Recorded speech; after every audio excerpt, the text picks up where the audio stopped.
The Corn School on realagriculture.com is brought to you by BASF and Pride Seeds.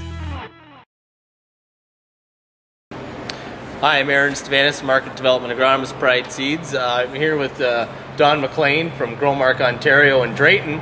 And we're here in the kind of cool afternoon and just kind of thinking about how this is more a seasonal spring for Ontario. And what does that mean for planting? You know, going into these conditions. What do you think, Don? I don't know. I guess people are getting concerned because they remember last year we got going really early. I guess some of the critical things are, you know, don't get into the field until it's ready.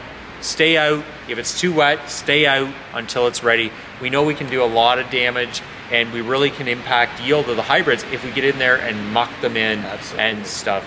We've got to get in there when it's ready and fit and stay out when it's not ready. So that's some of the critical things. You know, Don, we've heard Peter Johnson talking about 10% of our yield comes from the planting date.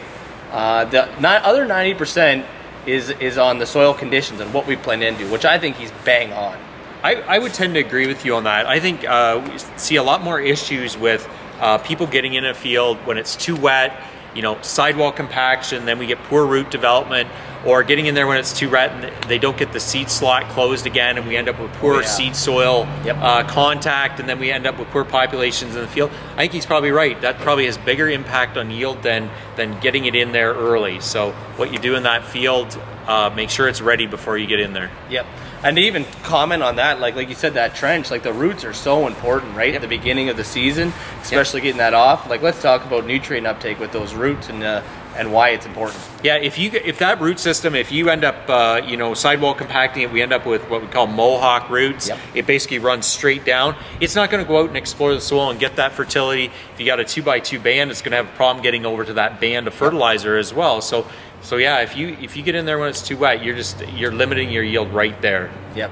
And I mean, in this day and age, yield is everything. So it's do everything we can do to get our stuff in the ground properly. Absolutely. You know, make sure we're planting into good soil conditions, a fine, firm seed bed that's not too wet, and we're going to set the table for maximum yield. So Don, there is a way producers can check their soil, right, to make sure that it's not too wet and that it is actual proper seeding conditions. Maybe you can tell us about that. Yeah. So here's a sample here. You can see it's a little crumbly and it's wet. So just take it in your hand, and if it forms into a ball like that, it's still too wet. Yep. You go through with a planter, that's just going to sidewall compact, and we're going to have you know, we're going to have emergence issues as well as those mohawk roots that we were talking about earlier. So that's one quick way we can test the soil and see if it's ready for planting or not.